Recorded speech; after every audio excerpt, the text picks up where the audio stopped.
bonjour à tous, on se retrouve après un long moment pour une vidéo sur le DLC. Alors vous avez sûrement vu l'info passer, qu'il y a pas mal d'activités récemment sur Elden Ring, soit via le patch 1.10.1, qui entre nous est une vaste blague, ou soit via SteamDB. Enfin bref, on va pas répéter ce qui a été dit ou faire des spéculations à outrance, pas d'inquiétude. Le déroulement de la vidéo va se présenter comme ceci. Donc quelques news et dates possibles. Faut-il recommencer un perso ou garder celui qu'on a déjà? Les objets dont vous allez avoir besoin et un des builds que je vous conseille. Et on va commencer avec ça.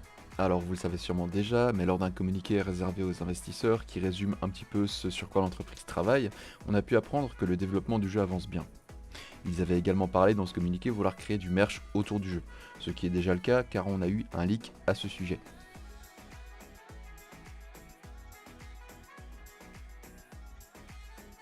Et donc on a cette manette qui ressemble étrangement à un truc un peu bon marché. En ce qui concerne SteamDB, ce qui nous intéresse c'est pas tellement le Unknown App, mais plutôt dans quel dossier il a été placé. Rien de jouable, ne vous affolez pas, ça nous montre simplement qu'ils se tiennent prêts pour le DLC sur le support Steam. Les chaînes YouTube de Bandai Namco Europe et Amérique ont aussi mis à jour leur playlist de trailers, on peut donc s'attendre à des news dans les prochains mois. Il est aussi possible que nous ayons une date officielle de sortie ou un communiqué pour le troisième trimestre, aux alentours de septembre. En termes de date possible, ce sujet est toujours un petit peu délicat sur les forums, car comme on n'a aucune vraie news ou communiqué officiel, on ne peut que spéculer. Donc je donne ces infos, mais attention, elles ne sont pas révélatrices. Un petit peu comme pour le Game Award qui en a déçu plus d'un. Well, now it's time for tonight's final world premiere. That's right, we're getting towards the end of the show, and this one, I will let speak for itself.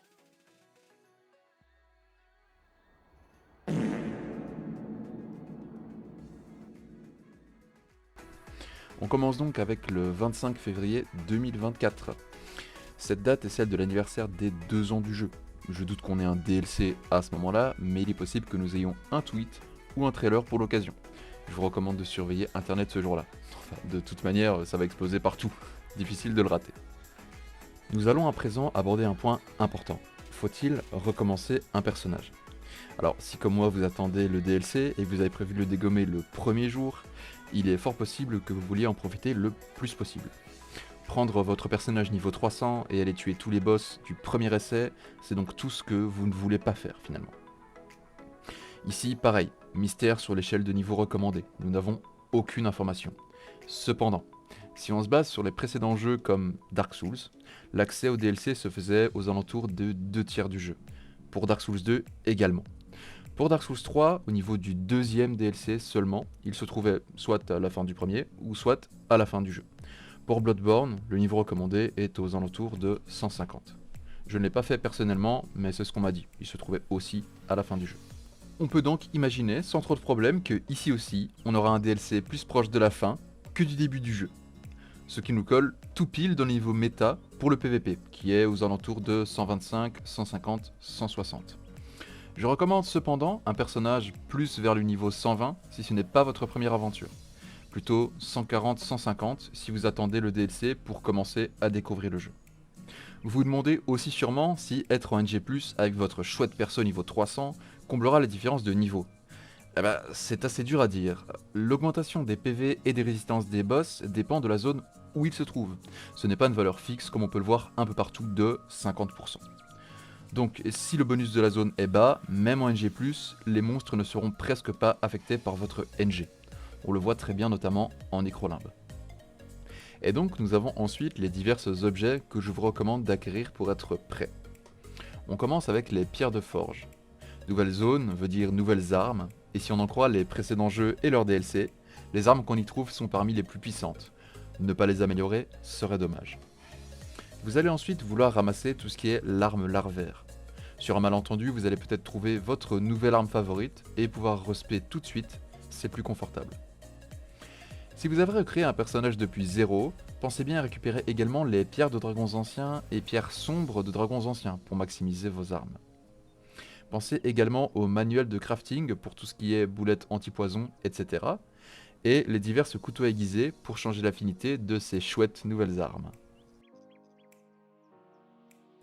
Ensuite, quelques tips. Je vous conseille de ne pas tuer les PNJ pour assembler les perles cinéraires. C'est une pratique que beaucoup de gens font pour avoir tous les marchands au même endroit.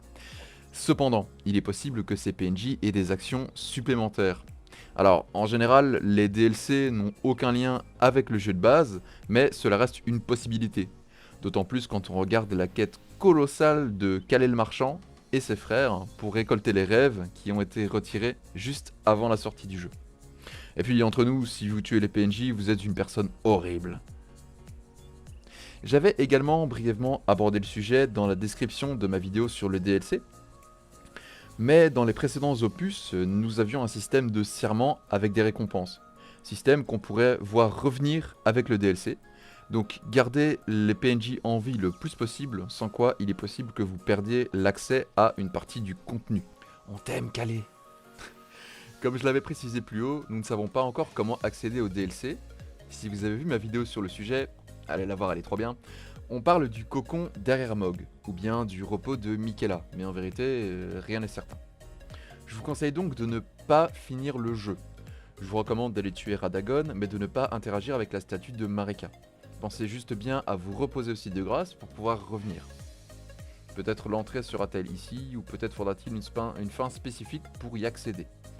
Et surtout, une fois le DLC fini, vous allez peut-être débloquer une nouvelle fin. Mais encore une fois, on n'en sait rien. Et on termine avec le build que je vous conseille pour ce futur DLC. Alors, si vous suivez la chaîne, vous savez déjà à peu près de quoi je veux parler. Et donc, sans plus attendre, je vous conseille un build force, avec un petit peu de foi. En effet, comme je l'explique dans ces deux superbes vidéos, le build force est celui qui nous offre le plus de possibilités, dû au fait que l'on peut mettre une affinité lourde, même sur une cendre spéciale. Même si dans certains cas c'est pas ce qui est le plus optimal, ça reste viable sur bien des niveaux. Un petit peu de foi car le DLC va sûrement nous offrir des nouvelles incantations et armes qui demandent un petit peu de foi, comme la superbe espadon d'Ordevis. Cette arme est incroyable. On a fait à peu près le tour et je pense vous avoir donné les outils que pour pouvoir commencer ce futur DLC dans les meilleures conditions. Vous pouvez commencer dès à présent pour être prêt le jour de la sortie, probablement fin de l'été de cette année, donc vers septembre à peu près. Dites-moi dans les commentaires vers quel build vous allez partir pour ce futur DLC. Encore une fois, je lis tous les commentaires. Sur ce, à bientôt!